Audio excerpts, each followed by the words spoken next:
Sí, señora, la escucho muy bien. Bueno, profesor, muchísimas gracias por hacer parte de este proceso de formación. Para Bernardo, Fredis, Jorge, Luis y todos los estudiantes que nos están acompañando, vamos a definir en este momento la metodología a trabajar. Nosotros tenemos hoy día la explicación de las herramientas y vamos a trabajar todo lo que tiene que ver eh, con la explicación de las herramientas que más se utilizan en Big Data, ¿no? Entonces hablamos de Hadoop, de Mongo, hablamos de Apache Spark y hablamos del lenguaje R y Python. Quería hacerles claridad en que nosotros vamos a estar dando la explicación hoy día y la sustentación va a ser el próximo viernes a las 7 de la noche, conforme vayamos avanzando. La información se ha puesto en plataforma. Nosotros hemos trabajado unos talleres y lo vamos a trabajar, un taller que está propuesto en equipos. Ya cada uno tiene el tema de sus equipos y a quién le corresponde el liderazgo de la sustentación. Entonces, profesor, muchísimas gracias por su participación. Yo voy a estar muy atenta, pero la persona que va a estarles moderando es Marcela Reaño. Ella hace parte del equipo del departamento académico para poderles pues asesorar y poderles atender en esta noche. Espero que esta transmisión sea de su agrado, que si tienen algunas preguntas puedan ustedes organizadamente levantar la mano y así como lo estoy haciendo yo, el profesor en la medida de las posibilidades va a ir respondiendo. Entonces, adelante, profesor. Hola, ¿cómo están todos? Buenas noches. Mi nombre, como lo dijo la compañera, es Elías Amado Martínez. Me voy a presentar un poquitico porque creo que es la primera vez que voy a dictar clase en la Universidad de Cataluña. Soy ingeniero de sistemas de la Universidad Nacional de Colombia. Soy especialista en proyectos informáticos. Tengo una maestría en Administración Estratégica de Tecnologías de la Información. Eh, Soy PMP certificado y soy ITIL CSI certificado. Durante toda mi vida he trabajado con grandes volúmenes de información. Digamos que desde que salí de la universidad trabajé con el sistema público masivo de Bogotá Transmilenio. Luego trabajé en una EPS, la primera EPS, la EPS más grande de Colombia, privada. Y en los últimos 2 años me he encargado de trabajar en dos entidades públicas que por sus características tienen mucho volumen de información. Eh, Durante toda mi vida profesional me he desempeñado como ingeniero de sistemas al principio, puro desarrollo, y luego trabajé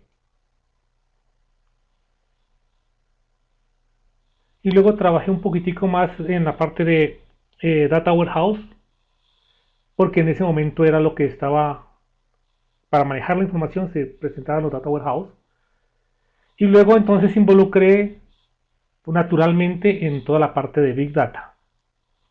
Eh, Quisiera tener una retroalimentación de ustedes, saber más o menos de qué profesiones estoy trabajando para poder dirigir un poquito los ejemplos hacia sus profesiones. No soy experto en todas las profesiones, pero sí quisiera dirigirlos hacia algunas cosas de ustedes, para poder dirigir un poquito los ejemplos y no que no sean tan extraños, saber más o menos en qué trabajan. Mm, No sé si me comentan por el chat o alguna para dar una retroalimentación de cuál es mi público objetivo hoy.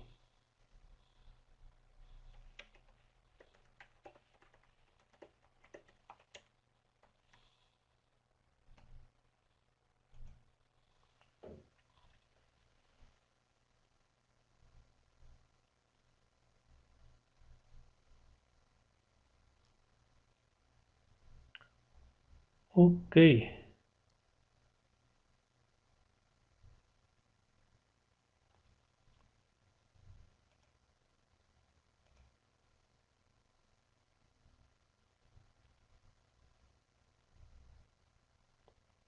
ok, veo muchos amigos de sistemas, muchos compañeros de sistemas,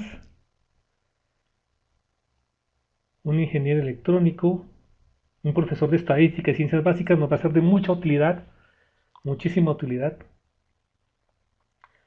Bernardo, ¿Cuál es, Bernardo Lares, cuál es tu profesión de base?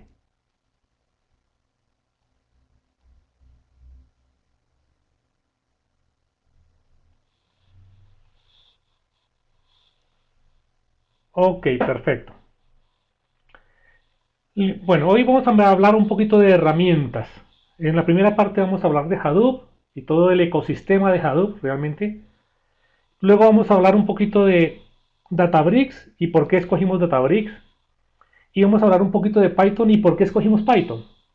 Digamos que la segunda parte va direccionada un poquito más al taller que les propusimos para darles algunas claridades respecto al taller. Entonces iniciamos con nuestra presentación de Hadoop. No sé si tengan alguna pregunta antes de iniciar.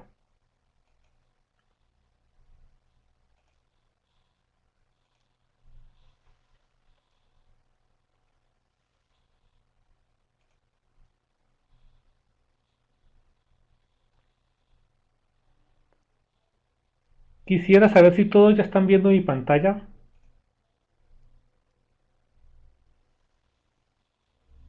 Javier Arturo, abogado. Wow.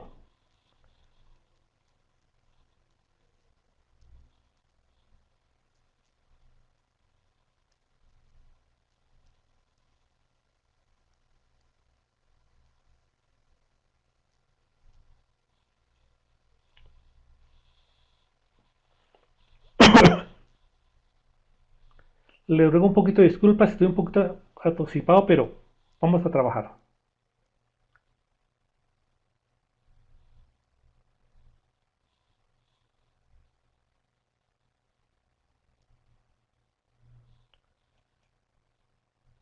Ok. Bien, entonces iniciemos con un poquitico. Esta es la agenda que vamos a trabajar en la primera parte. Vamos a hablar de Apache Hadoop, va a ser el tema principal. Vamos a hablar de por qué surge Apache Hadoop. Tiene una connotación histórica por qué surge. Vamos a hablar un poquito de la arquitectura, lo que en principio se habló que era Apache Hadoop o Hadoop que es HDFS. Hablaremos un poquitico de lo que es Hadoop, el concepto del modelo MapReduce. Luego un poquitico de lo que es un clúster y hablaremos algo de lo que es la programación en Hadoop. Para luego iniciar la siguiente presentación que es la de Spark con Databricks. Ok. El nivel que voy a tener es un nivel, digamos que es bastante usual. No voy a meterme en profundidad de la matemática o de la programación, entendiendo de que el grupo es completamente heterogéneo. Y esa es una de las ventajas que tiene esta profesión de científico de datos. El principal objetivo de un científico de datos lo vamos a ver un poquitico más adelante, creo que ya se han trabajado en eso. Ok, vamos a empezar con Apache Hadoop. ¿Qué es Apache Hadoop? Bueno, Apache Hadoop es un framework de código abierto diseñado para guardar y procesar información. ¿Listo? Cuando hablamos de framework, tenemos que tener en nuestra cabeza el concepto de caja de herramientas. Allí tú vas a Apache Hadoop y encuentras una cantidad de herramientas que las aplicas de acuerdo al problema que usted necesita. Es importante tener este concepto porque normalmente uno tiene el concepto de Word y sabe que Word es para hacer solo cartas y Word es solo para hacer cartas o para hacer documentos de texto. Excel para manejar hojas de cálculo. En Apache Hadoop hablamos de que tenemos una cantidad de herramientas que sirven para múltiples cosas. ¿Sí? Más adelante vamos a hablar de, digamos que de algunas herramientas porque la constelación de Hadoop es muy grande hoy por hoy. En el principio fue creado por Doug Cotting, fue más o menos en el año 2005 y el nombre proviene de una vivencia personal de él. La hija de él tenía un elefante que lo llamaba, la hija de Cotting tenía un elefante y por esa razón Hadoop quedó con ese nombre. Digamos que nace dentro del código abierto y dentro del código abierto siempre vamos a tener características personales inmersas dentro de nuestras herramientas, a diferencia de las características de las herramientas propietarias o de código cerrado. En la finalidad de Hadoop no es no era ser lo que hoy es. Se creó con otra finalidad. Ya la miraremos un poquitico más adelante. Ok. Tiene una connotación interesante. En un principio se creó para procesar y almacenar grandes volúmenes de información. ¿Cuál era el objetivo principal? En una universidad de Estados Unidos tenían una cantidad de máquinas legacy, de esos servidores viejitos que uno ya va dejando en las universidades o en estas empresas, y tenían un problema de procesamiento. Entonces dijeron, ok, ¿por qué no podemos utilizar todas estas servidores viejitos para procesar información? Y de ahí empezó a surgir la idea del concepto que hoy tenemos como Hadoop. Hadoop es un poquitico anterior, digamos que los orígenes son un poquitico anteriores a 2005.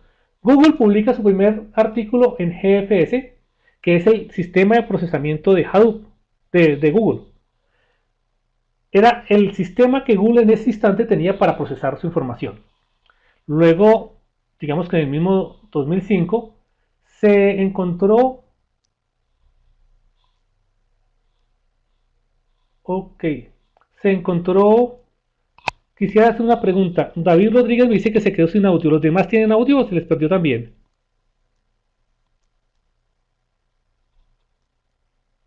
Ok, perfecto. Ese es un problema puntual de él. Muchísimas gracias. En el 2005 entonces se hace un motor de búsqueda de código abierto, ¿sí? Que utilizaba este modelo de MapReduce para hacer sus consultas. Y luego en el 2008, ya con un poco de madurez, este proyecto que se llama Hadoop se convierte en open source y se le entrega directamente a Apache. Apache es un repositorio de código abierto por excelencia. Realmente es mucho más que un repositorio. Ellos arrancaron con el servidor web Apache, pero es muchísimo más que un repositorio. Es comunidad, es código abierto y tiene muchísimos proyectos.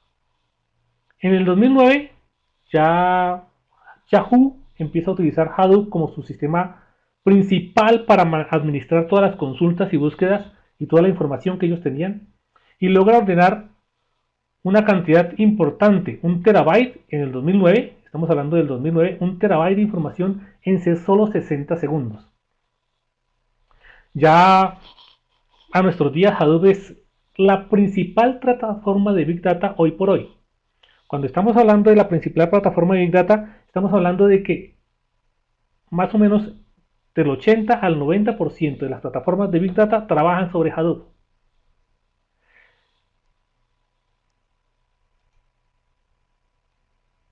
Ok, entonces podemos tener una línea más o menos de cómo se da Hadoop históricamente.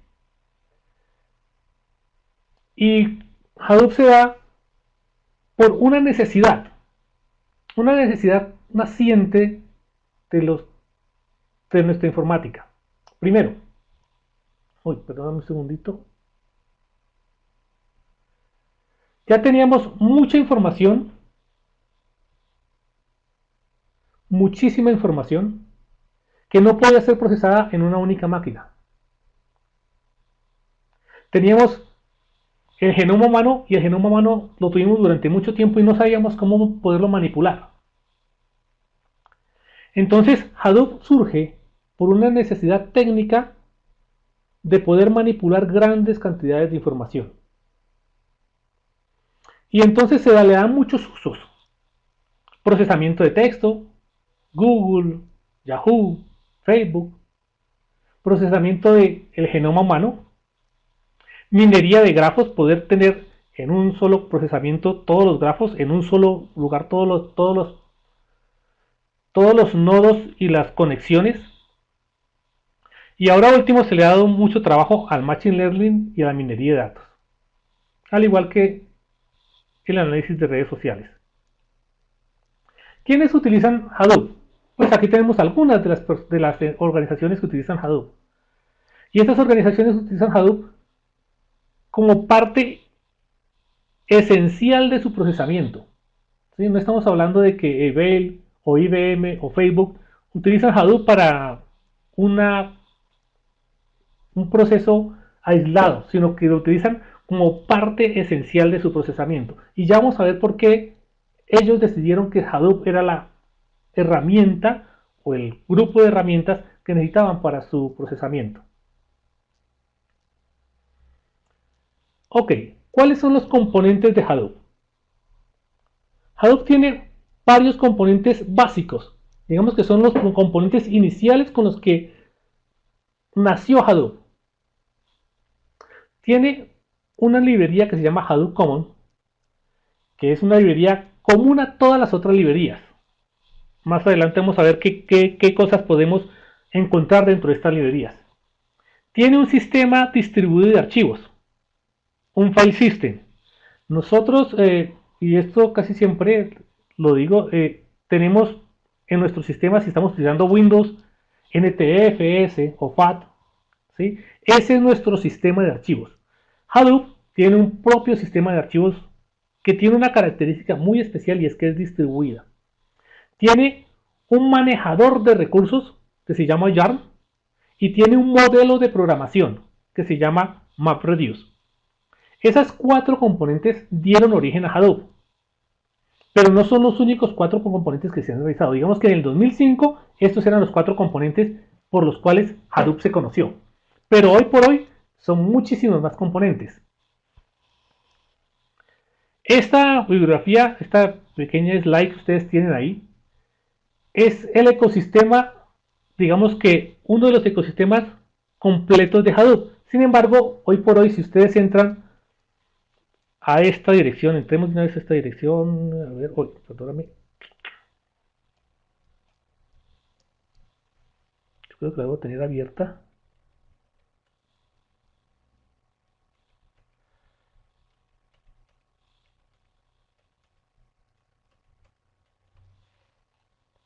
Permítame un segundo, yo la abro la dirección.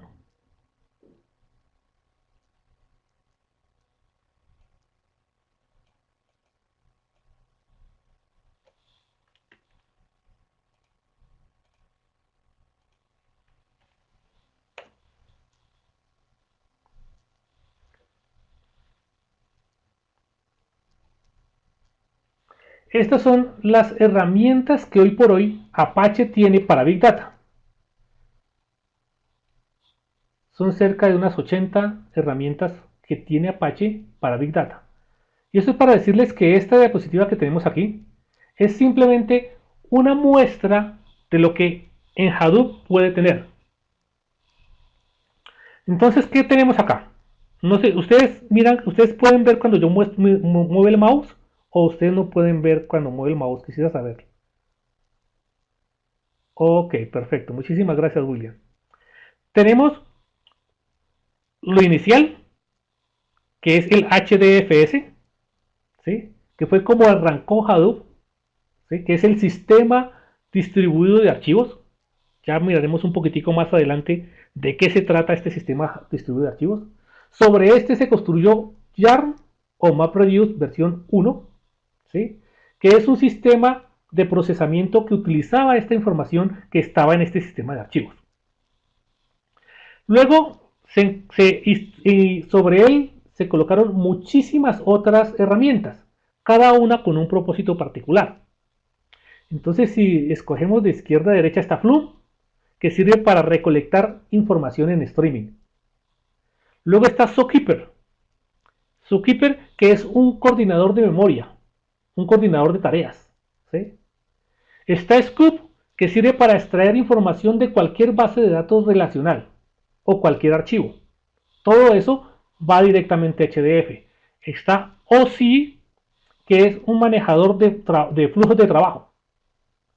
Está PIC y MathHout, que sirven para hacer análisis y procesamiento de Machine Learning o de Deep Learning, dependiendo de lo que quieran. MathHout ya está dentro de Spark, ahorita lo estamos trabajando.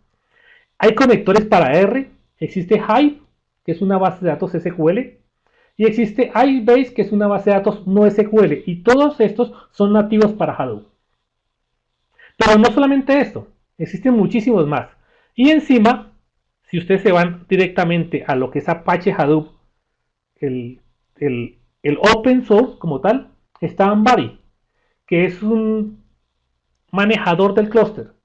Provee todo el monitoreo y el balanceo de carga dentro de todo el clúster. Ambari administra todas estas herramientas de una manera muy amigable, muy amable con el usuario.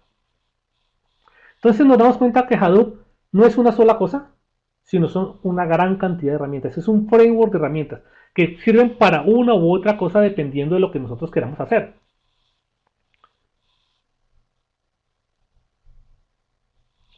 Sí, sí, Ángela. Todo lo que tú busques, todo lo que tú recolectes dentro de Hadoop, al final lo debes guardar en HDFS. Claro, puedes dejarlo en memoria, ¿sí? Pero si tú lo dejas en memoria, en algo como Spark, con un RDD o con un... se te va a perder cuando se apague la máquina o cuando tú dejes del proceso. Entonces, normalmente, todo lo que tú guardas en Hadoop lo debes guardar en el File System. Como cuando tú tienes tu sistema operativo. Tú tienes Windows y todo lo guardas en tu disco duro. O sea, en HDFS, perdón, en NTFS o en FAT de acuerdo a como lo tengas distribuido.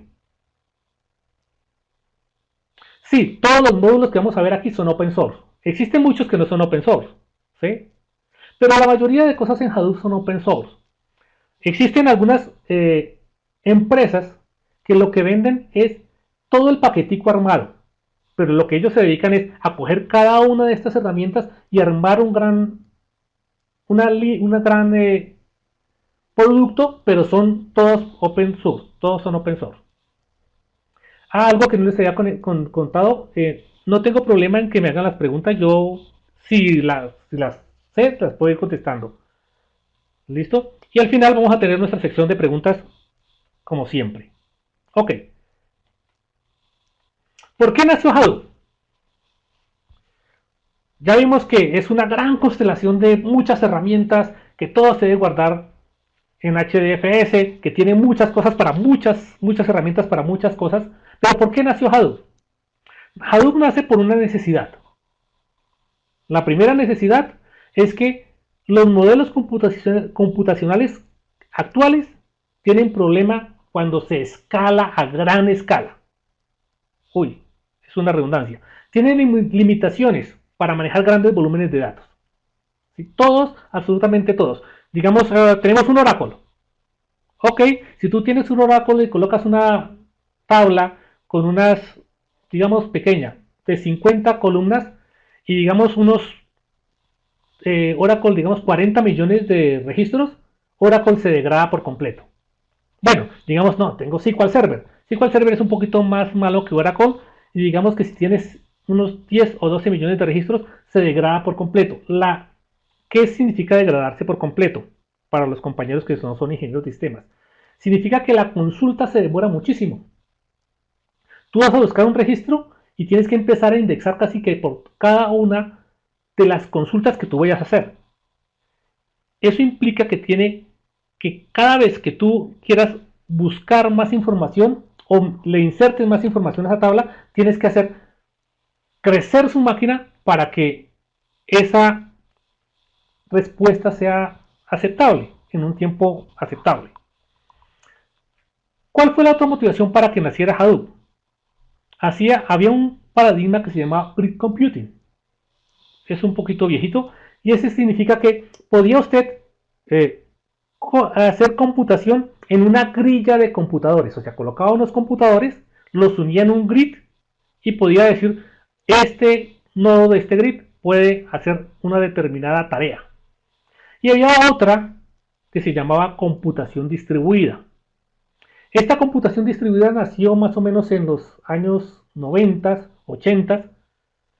Y lo que decía es, ok, señores, no es necesario tener una única máquina para hacer una tarea. Puede usted tener muchas máquinas y a cada máquina darle una tarea o parte de esa tarea de forma independiente. Y también nació un trabajo muy importante de la computación paralela. Son dos cosas distintas, la computación distribuida y la computación paralela. La computación paralela lo que me dice es, yo puedo tener varios hilos corriendo al mismo tiempo, puedo tener los trabajos corriendo al mismo tiempo y entonces eso me puede dar una rapidez en cuanto a las respuestas de mi sistema.